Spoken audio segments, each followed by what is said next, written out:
great. That's awesome. And do you do this through Faith and Family Church? Faith Family is one of our partners, yes, Yeah, but we're our own organized. Okay, but you do a lot with the established. church. Yep, we do a lot for the church as well. Yep. All right. It's pretty awesome. Yeah, it is awesome. Prison ministry is awesome. Yeah, it's needed. Yes, they need Jesus so Yes, I bad, know. especially post-COVID.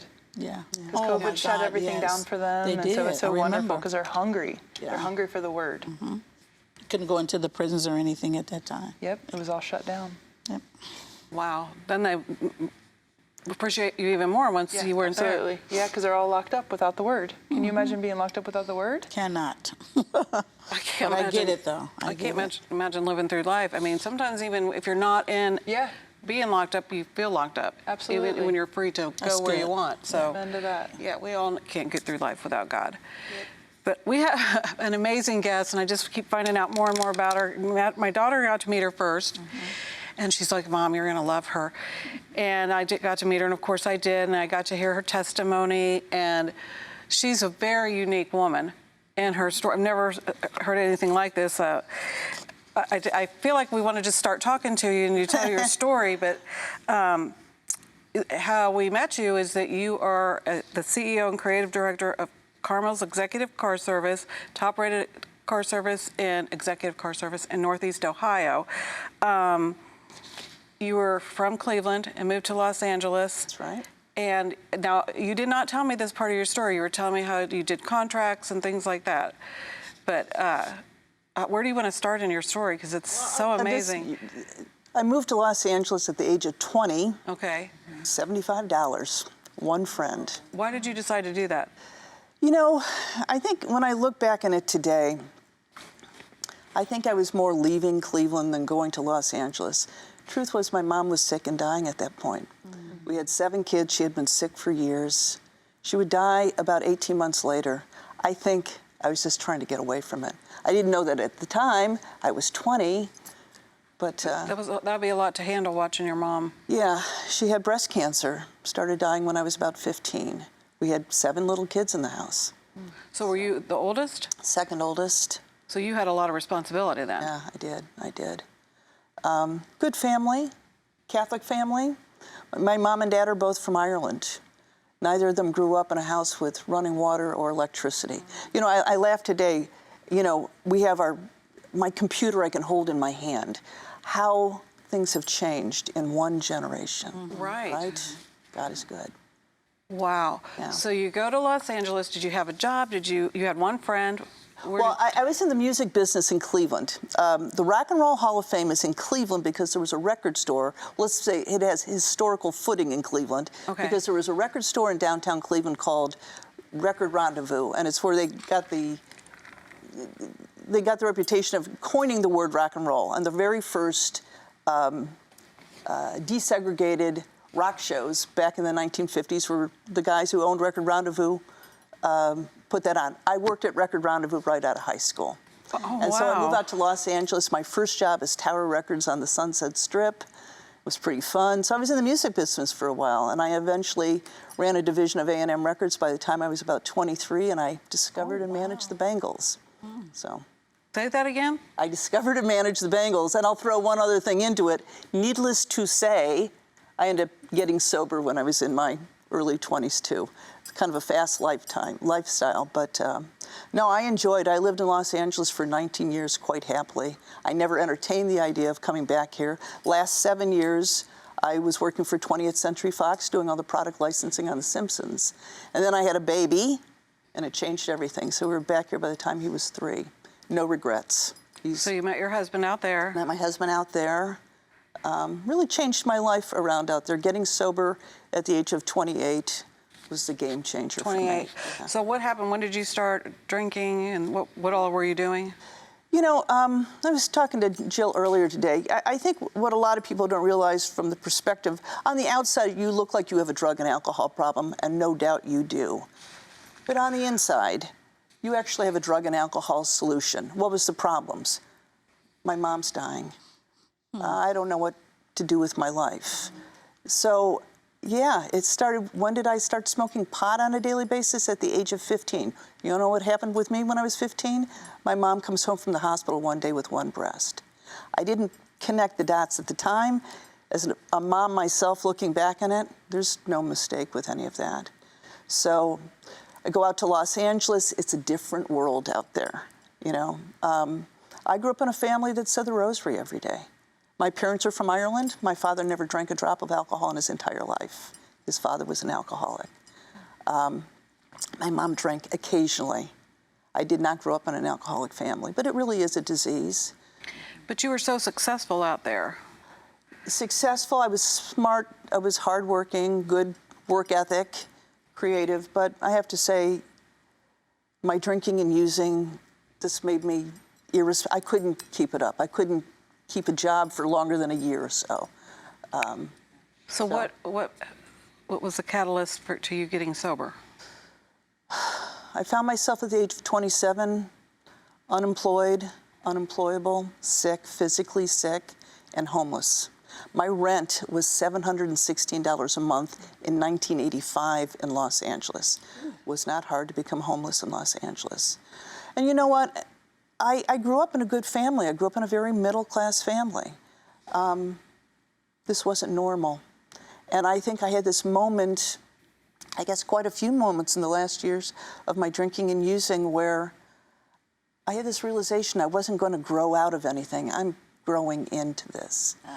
So, yeah, I mean, the last time of my drinking, I really almost died a couple times. Car accidents, you know, just crazy stuff. So where'd you go? You sought treatment on your own? Yeah, let me tell you, in 1985, there were no women's recovery houses. It just, I mean, there was some, like, step downs from incarceration, but that wasn't my story. I just started going to 12-step meetings. I started going to... Because, you know, in those eras, our parents were not as transparent. And everything was taboo. They didn't talk about real issues with life. It was the era, take it to your grave. Yeah. You know, because somehow they associated that with them not being maybe good parents, or they just didn't know, you know, how to help us process through. So, you know, being that young and you left home so early, you know, 20, right? Yeah, what do we know?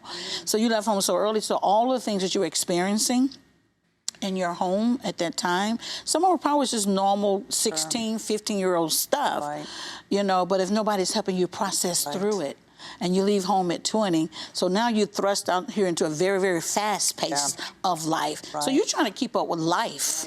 You know, you can call it living, but I think you was trying to keep up with life at that time.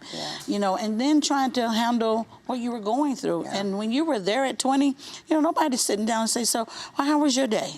And nobody's sitting down and saying, so really, so why are you drinking? You know, that's not happening. Because you're adulting now. You know, and so all of those things brings us to what you were experiencing.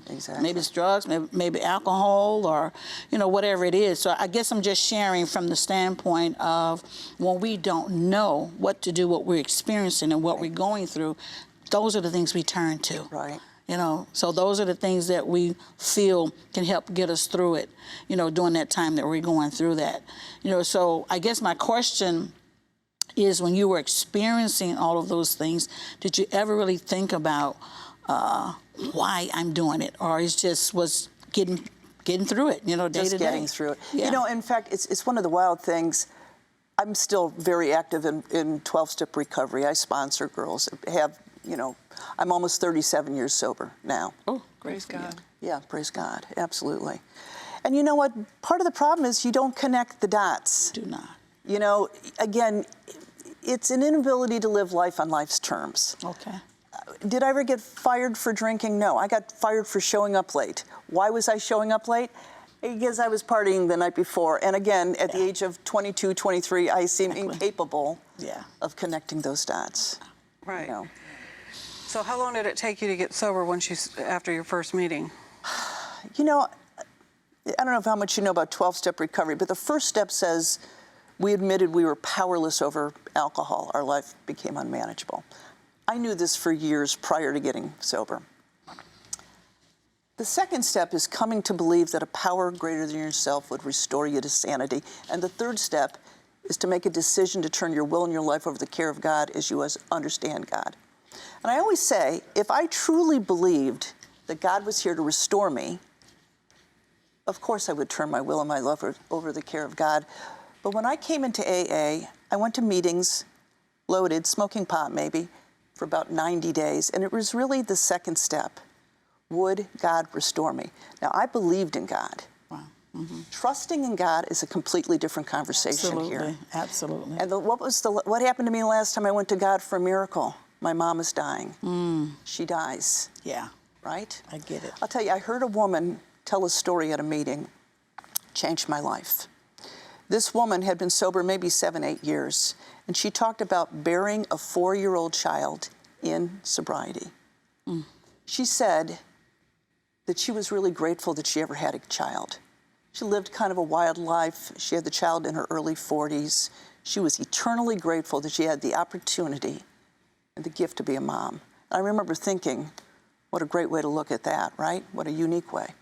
And then she said she was really grateful that she was sober during this very short, the child was 4, a very short life and illness of this child. She can honestly say she was the best mom she could have possibly have been.